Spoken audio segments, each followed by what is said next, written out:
welcome an artist whose career has spanned television, film, and Broadway. You know him from his acclaimed work on The West Wing, on Psych, The Wonder Years, and the Broadway stage. Beyond being a gifted actor, he's also a dancer, a producer, and he brings depth and charisma to every project that he touches. Now he steps into a powerful new chapter as Moses in season 2 of The Prophecy. Please join me, you guys, in welcoming the incomparable Dulé Hill.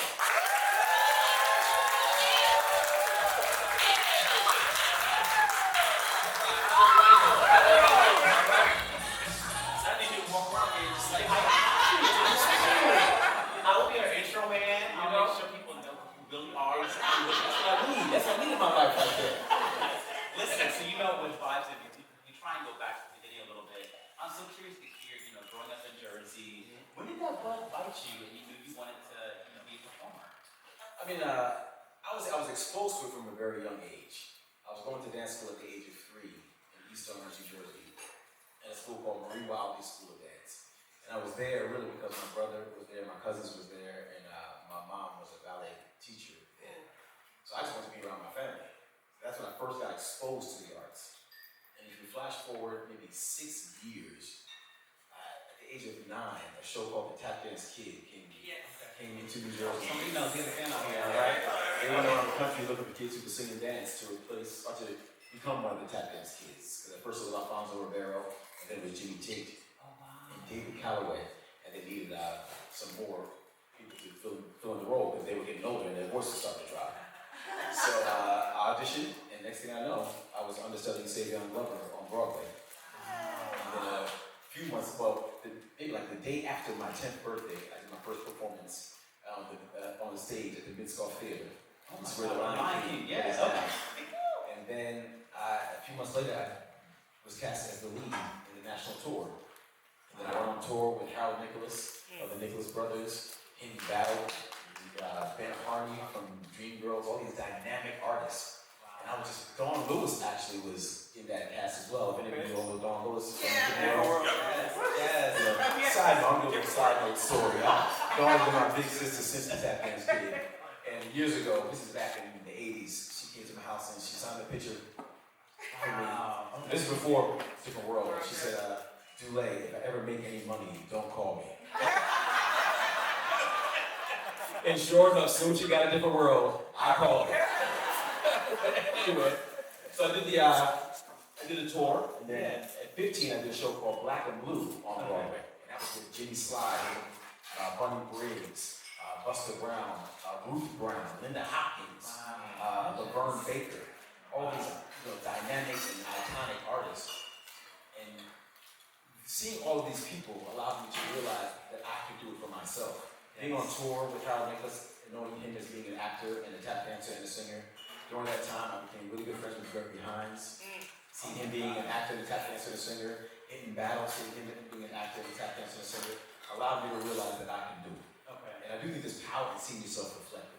And that was a great inspiration for me to see black men who look like me doing it. It allowed me to be that I can do it myself.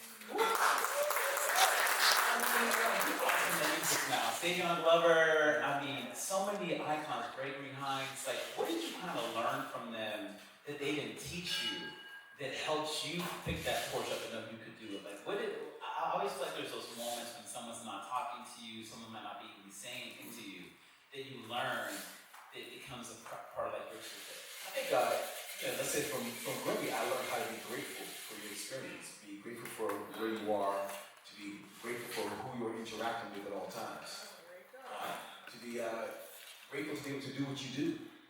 Gregory would always say, if you have on a pair of tap shoes, you're a friend of mine. But just to be able to make music with your feet and communicate with your feet is a gift. It should be honored. Harold, I would say, is to just know that you got it. And to just be able to get up at any time when you're ready to hit it. Harold just sharing his stories over time. He was that kind of person. He was sitting here like this. Anytime he hit, he'd be like, all right, here we go. And then for Savion really taught me something very interesting. There was a time when we were rehearsing for Bring Noise, Bring the Funk. That's a show I did also with Savion. So that was a pivotal point in my career and my life because I was going to school at Seton Hall University. I was going to be a business finance major. I had every intention of being a corporate lawyer. Yeah. That was my goal. Savion called me and he said, dude, what you doing? I said, I'm here in Jersey, man. Trying to get this degree. He said, I need one more dancer. I said, what you doing? I'm at the public doing a show called Bring West Wing Fun. I'm like, cool, I'll come on over. There's a time that me and Savion worked out, and he was like, he had me dance, I just did a little something, I was swinging with it, and he said, dude, where's the downbeat? I was like, yeah, 1, 2, 3, 4, 1, right? He's like, all right now you dance right here.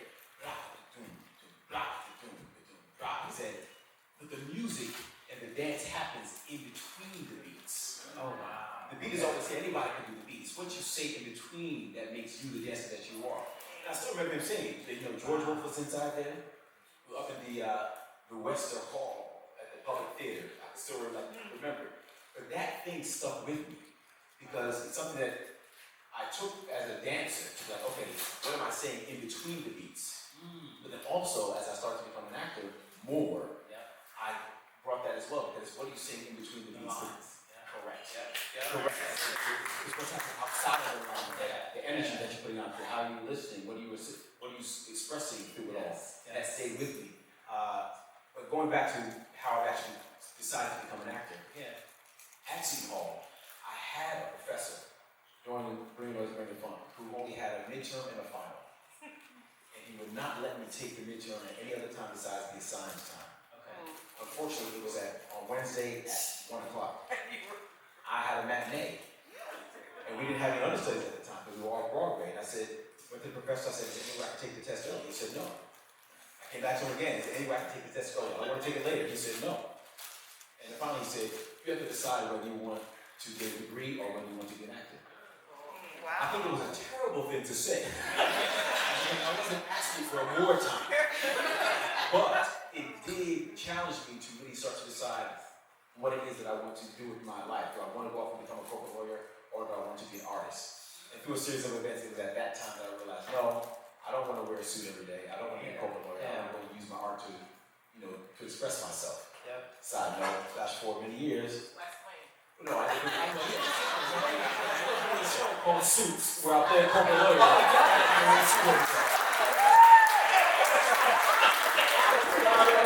Western was the first one, we're like, I gotta wear the suit every day. We're gonna get there. That's incredible. But dude, I'm so curious when you made that decision at Seton Hall, right? I'm gonna go, forward with being an actor, 10 toes down in that. Was it a resounding yes from the folks in your circle, in your corner? No. And My mother has a doctorate in education, and she was.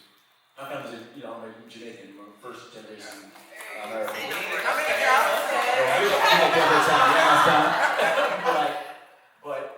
They were like, you're so close, just get your degree. Yeah. You're almost there, just get your degree. Just get your degree. Yeah. That was the resounding word. But for me, I felt that if I did what they wanted me to do, and it didn't work out, I would be resentful. Because in this moment, I really felt to do something different. Yeah. So I said, you know what, Dulé, you want to live your life for you, you want to make choices for you, and if it works out, great. If it doesn't work out, the only person you have to blame is yourself. Now mind you, I'm still a big believer in education. So whatever path you're setting for yourself, I had to get educated in it. So I left Seton Hall and then I enrolled in acting class while I was doing Bring Noise on Broadway, and I studied with William Esper back in New York for 2 years. Because education still is important. But a finance degree is not going to help me get a job. It might help me handle my money once I get a job, but it's not going to help me. You know what I mean? So no, it wasn't a resounding yes. But as time went on and the road started to open up and the path started to create itself, I think everyone around was very supportive of what I did. I mean, come on. I mean, in 99 you got the West Wing. Like that is. I'm laughing at the West Wing. I think you showed them that that path was real, and to me it's like booking that character, that role at such a young age had to do so much for you. But how did you even get that? How did you get that gig? I have to thank one of my managers, Kathy Atkinson, who's here. Oh, come on, manager, for 20 So, years. yeah. Okay. You have people around you who are dedicated to you, believe in you, and are willing to fight to create space for you. Wow. You have to be willing to hear no a lot. Yes. I had set a goal at the age of 15 to get on a television series. And I did not get on the West Wing until 23. So 8 years of auditioning, of getting a lot of no's, getting rejected for, there's so many shows I can remember that I tested for, didn't get it. But I will say this, I'm kind of keep them off in dynamics. You have to trust the process. Yeah. Because here's the thing, there was a show called Bloomington, Indiana, that Warner Brothers, the WB was doing a pilot for. And I had auditioned for it, and I went to studio, and I didn't go any further. Okay. Obviously, wanted the job. You need to make money, this and that, and it just wasn't working out. Cool. Now, a year later, was it a year later? Even a year and a half later, the agency that I was with they didn't drop me, but they encouraged me to leave. Okay.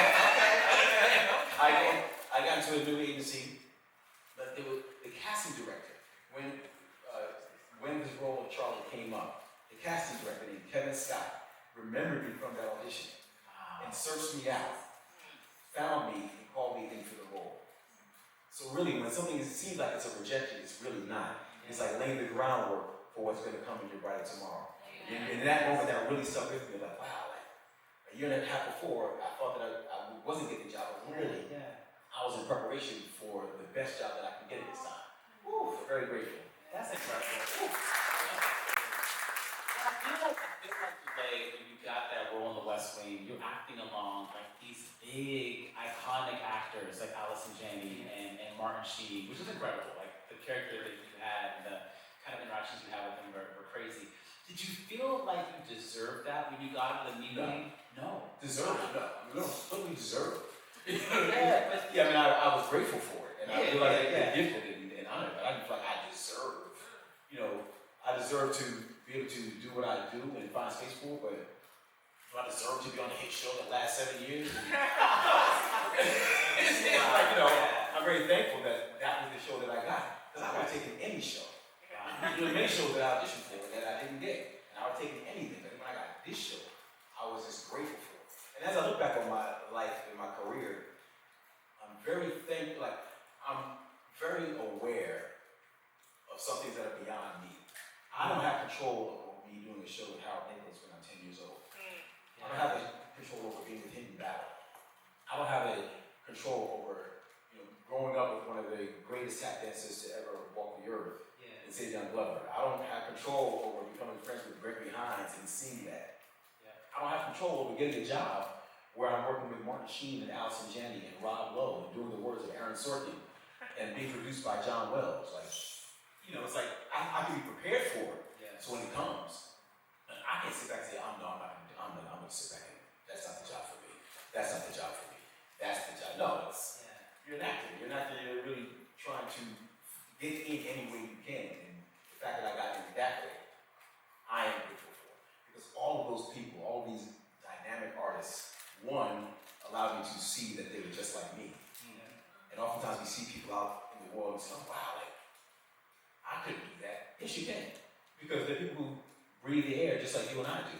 There are people who, God forbid, the heart were to stop. We both drop dead. That's just how it is. It's like there's not anything that makes you more dynamic than me besides your opportunity, your commitment, and really just the blessing that has created that space for you. So it allowed me to realize that I could do it too. And I think if we can tap into that, and whether we can realize that we can do it too, it's the fuel that we need to be able to just take one more step, to be able to have the fortitude to go through one more no. And I was very thankful that these were the doors that were opened up to me. You mentioned kind of acting and in between the lines, as an actor. I'm so curious, working with Martin Sheen, a legend, what did you kind of learn from him? See in between the lines. From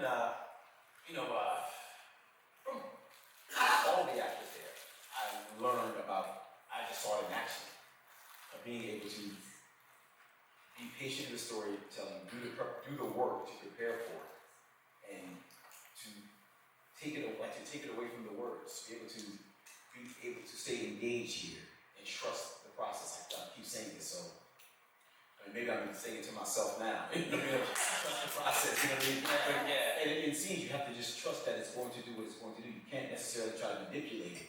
to get over here, it has to be do the scene. If you stay connected and you really keep doing it, you're going to find that gold. You're going to find that sweet sauce. And that's what I saw day in and day out with that cast, because they were very passionate about doing the work. Yeah. And I just come from being more in the teen world right before that, because I did a teen movie, She's All That. And Oh my God, I love being in that space. No, that movie, yes. I love that movie. So being in that space with young actors who received success at a young age, you saw how they handled themselves. And then you get to then jump into the West Wing with people who have been through it and see how they handle themselves. You start to realize, oh no, this is more connected to who I would desire to be. This is more connected to my humanity. This seems more real to me. So I think I want to follow this inspiration than this inspiration over here. And that's something that being on the West Wing taught me a lot, how to handle myself in this town. Okay. Amen to that. It's incredible for me, it's incredible for me to go from the West Wing to then, and I think I told you about, we met, back in the day at an upfront when we were doing Psych, to go from the serious drama of the West Wing to do a comedy like Psych was so effortless for you. It was so effortless for you. Was that a difficult transition or was it easy? The hardest part of that transition was working with James Rodé Rodriguez. And that's only because he is such a dynamic, he's so dynamic when it comes to improv. Okay. I just came from Aaron Sorkin. And with Aaron Sorkin, you say the words and the dashes and the dots. You know what I mean? It's italicized, and you know what I mean? Like, it's very specific. And it works if you can do it. It works. So Rodé, he can come and just be all over the place. I was like, what in the world are you doing? Come on! So that was the only challenge that I had. I mean, personally, I think in my personal life, I do like to crack jokes and have fun, and I don't take myself too seriously. And really, I was just being how, let's say, I saw with me and my cousins growing up. Most of us, the way Gus acts, like one of us was doing something like that at some point, growing up there in Jersey. But I appreciated the challenge of it, because I did know after the West Wing that if I tried to do another drama, another office drama, it's only going to, it would be hard to stay at that level. Yeah. I was even at a young age, I was like, this is something that's very special. So let me try to do something different. And I wanted to play more of a leading role. I wanted to try some comedy. And thankfully, Psych came along. Again, I think Gabby Atkinson and Dar Rollins were my reps. And they bought it. I said, this is great. Let's go for it. And and being on USA too. At the time, USA wasn't, you guys know the cable channel USA back when he was on the show or on the air, it was kind of up and coming. Like I really feel like you and your co-star in that show helped take it to the next level. Our upfront season 1 of Psych was in a room smaller than this at a restaurant in New York. And it was like myself, Rodé, Tony Shalhoub, Triple H, and Bonnie Hammer. You know what I mean? To see what the network grew into. It was really encouraging to see. It was a wonderful journey. And I feel like the fandom around that show to me is incredible. Like how there's been these spin-offs into films. What do you think that is all about? Like for the Psych community? I think there's very few shows on television that are multi-generational. Yes. That a parent can watch it with their child, a grandparent can watch it with their grandchild, siblings can watch it. There's going to be jokes on different levels that people will get. I think also it is a show that everyone in the show pretty much accepts each other for who they are. Like Gus and Sean, even though they have their banter, Gus appreciates Sean, and Sean appreciates Gus. Even Lassie appreciates Sean, even though he won't necessarily admit it. And really, in terms of the community that grew outside of Psych, the Psychos, and it's a beautiful thing though, because it's this whole community of people who are connected because of the show, and they really just love and appreciate each other for who they are. They don't try to be like anybody else. They don't try to mold you into being like somebody else. They really celebrate each other for being exactly the way that we all are. And I think that's something that beyond the Psychos, that's something we could all learn from, is to be able to accept people and appreciate people for exactly who they are. Yes. I love that. I love the Psychos. I'm into the Psychos. We're here to talk about the prophecy. I am so excited for folks to get to listen to the second season of it. For folks that haven't heard the prophecy, can you kind of set up what this show's about? I mean, I would say the prophecy really it's a great what if for me. What if the stories in the Bible were actually happening in today's day and age? How would that come to life? It's about Virginia Edwards, who has this child, Joshua, and she's trying to keep this child safe, running through the deep south. And if you know the stories of the Bible, you see a lot of those stories reflected. I play a character by the name of Moses, and Moses is somebody who has really gotten a second chance at life. He found himself in a very dark place. Then, because of the prophecy, he's found a new path, and he's giving his all to make sure that he plays his part in making the prophecy come to fruition. Yes, and you guys gave a little exciting moment here, a special clip from season 2, episode 1. It's a very short clip, but just like go here with us and take it in. It is fire. It's Stephen Kerry, Washington. Let's play it then. I'm all set. You made coffee. Figured you might need it. Thank you. Virginia, look. Some kind of disaster in Venezuela. Oh my God. Following weeks of media silence, Venezuela is reaching out for aid. The largest oil refinery in Caracas exploded after a struggle between rebels and the failing government. Experts predict the fire could take months to quench, crippling gas trade in Latin America. But there is a glimmer of hope. Thanks to energy magnate and presidential candidate Luther Bell, who's pledging his emerging tech to stop the blaze and bring peace to the troubled city. He was permitted to wage war against the saints and to conquer them. He was also given authority over every tribe, people, language, and nation. The Book of Revelation. Bell is starting to make his power grabs. This is only the beginning. Virginia, the Morning Stars have plans to upend all peace that exists, then swoop in as the cavalry. I've seen their plans, heard their meetings, and it all starts with you and Joshua. Which is why we need to disappear, yes, but first, we have to get Ryan. Can you carry this bag? Anything to get us on the road fast. Let's go. Okay, sweetheart. Moses is going to help us find someplace safe. I promise. Let's go. Let's go. Let's go. We gotta go. First off, you guys, it was so cool to see you taking this in. To me, it's just like I geek out over new ways of consuming media, and it feels so cool to kind of go backwards a bit with scripted original audio. I'm curious for you, when you got the phone call to do this, what was behind the yes for you, Dulé? First of all, it's Kerry Washington and Giancarlo Esposito.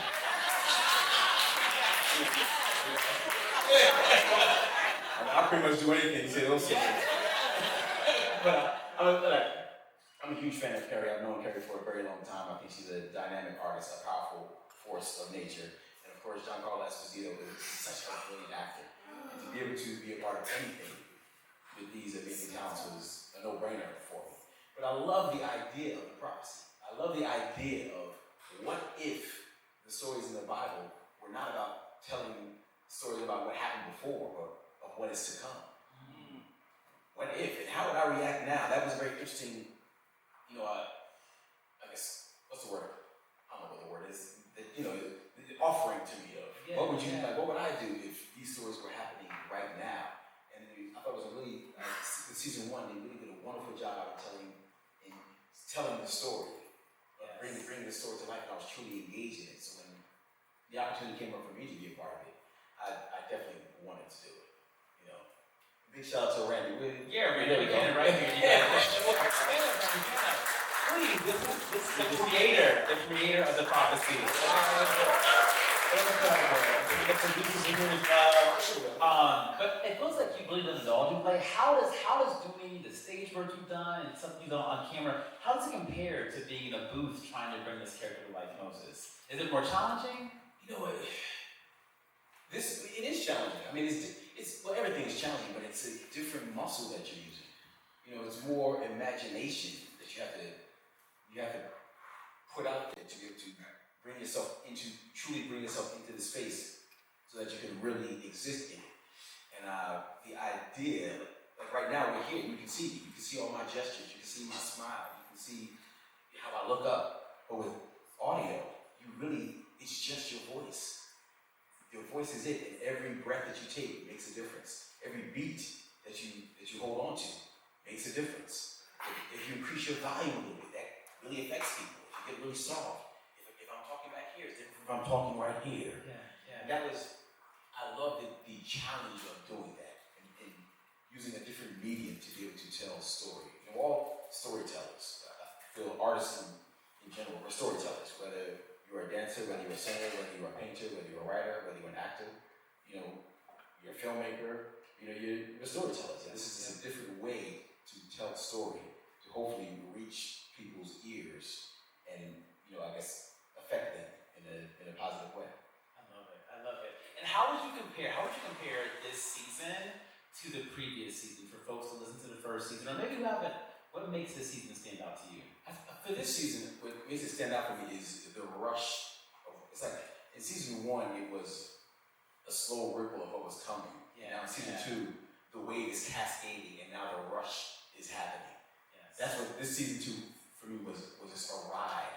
It was a big epic, a ride of epic proportions. It covers the globe, and that's the thing also with audio, is that you can travel anywhere very quickly.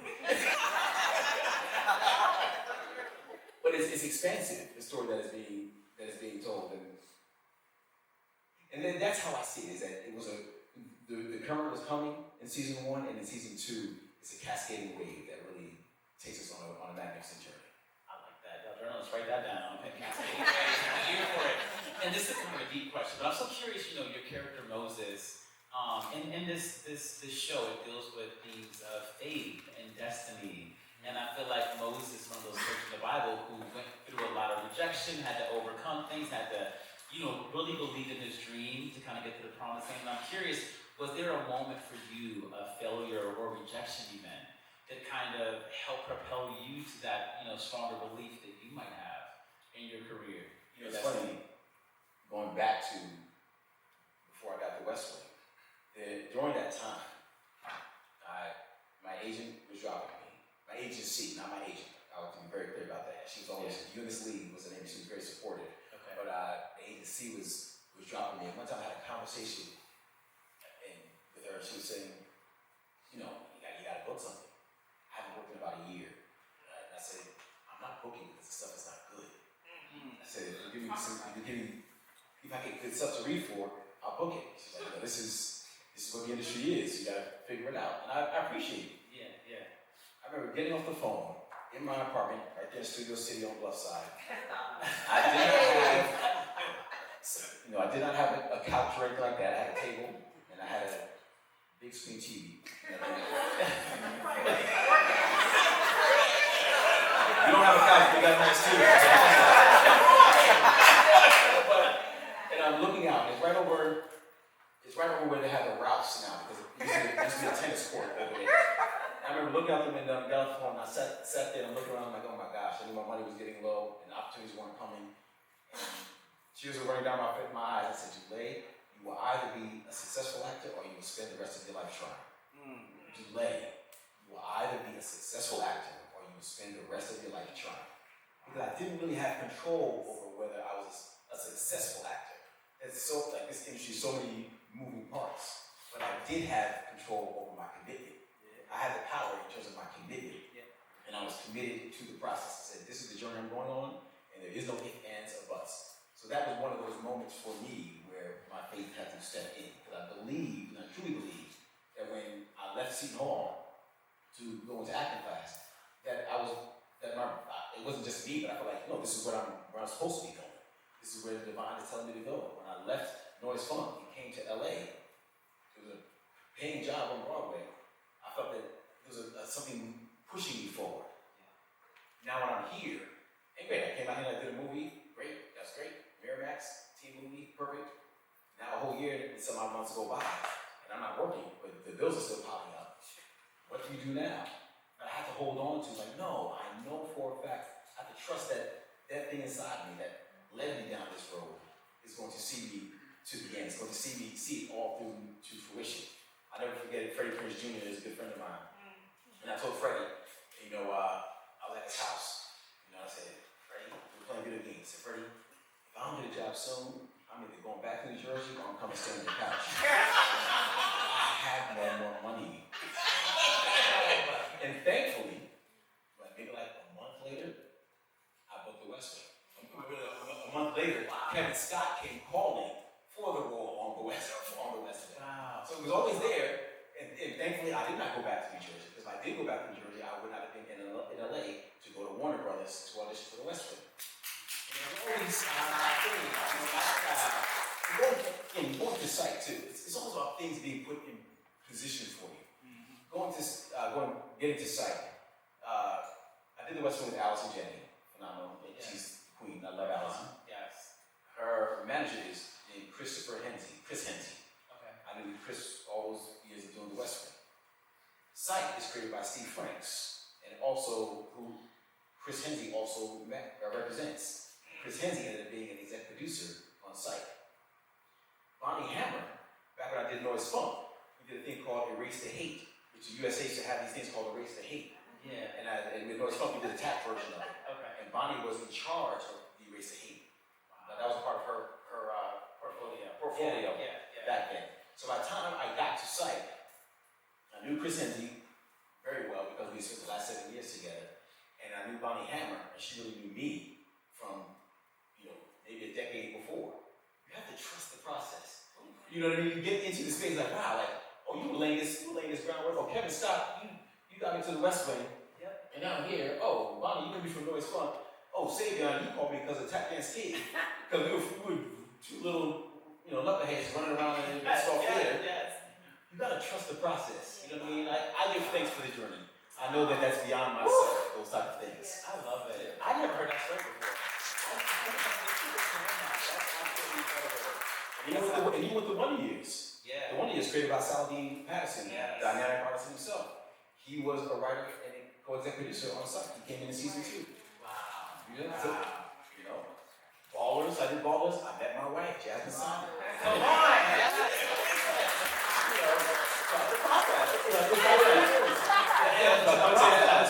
I know I'm getting off thing. This is church. I was doing a Broadway show called After Midnight. I saw you in that. What And Fantasia? then, Yes. And all these artists. The show did.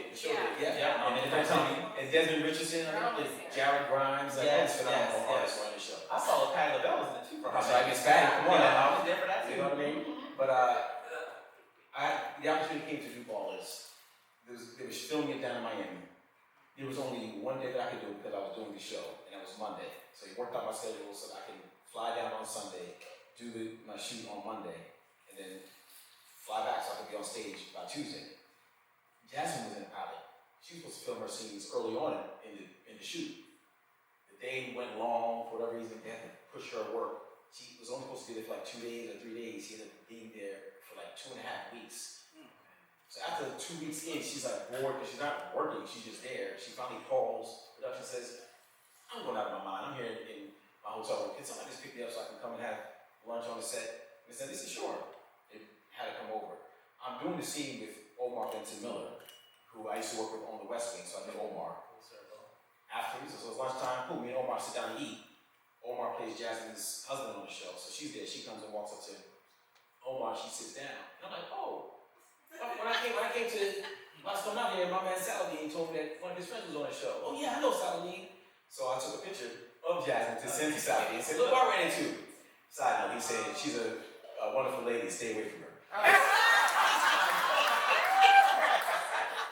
But because of that moment, I ended up meeting Jasmine. We didn't have any scenes together until season 3 at the end of my storyline there. And they only wrote that because they knew we were together at that point.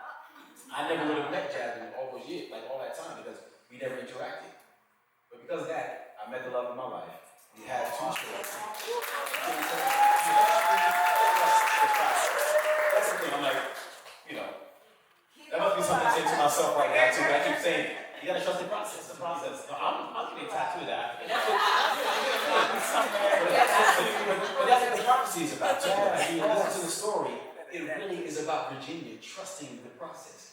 Things seem outlandish, things seem daunting, things, the journey she goes on, it really is seems like something she could not overcome, but she keeps taking it step by step. And then you see where the story takes her. And I think as audiences listen to it, I think for themselves, they will find encouragement in that way to say, you know what, we can act on faith. We can trust the process along the way. Yeah. You know. Oh my God. Thank you for Pastor Dulé Hill.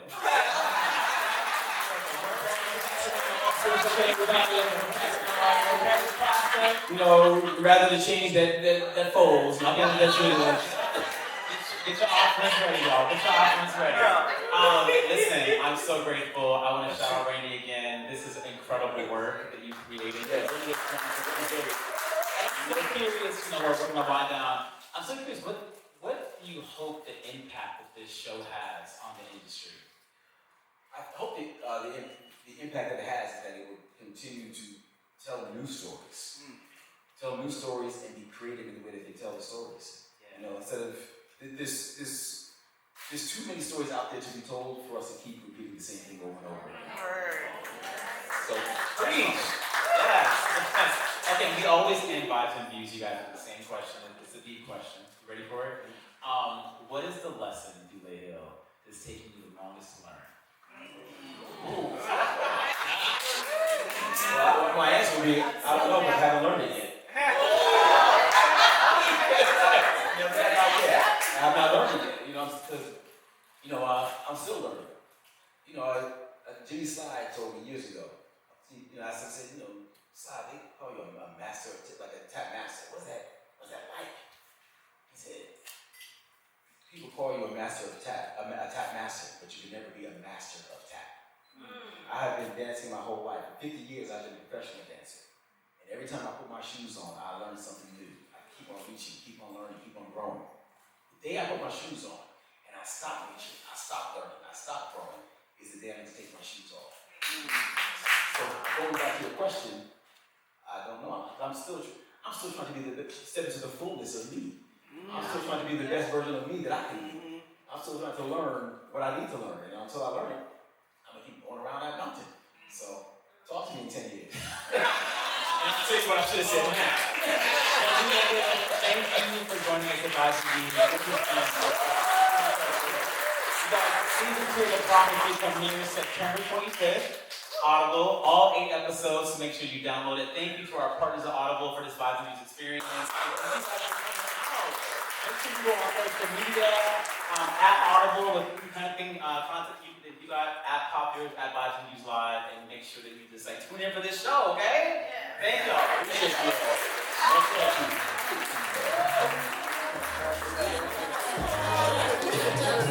you.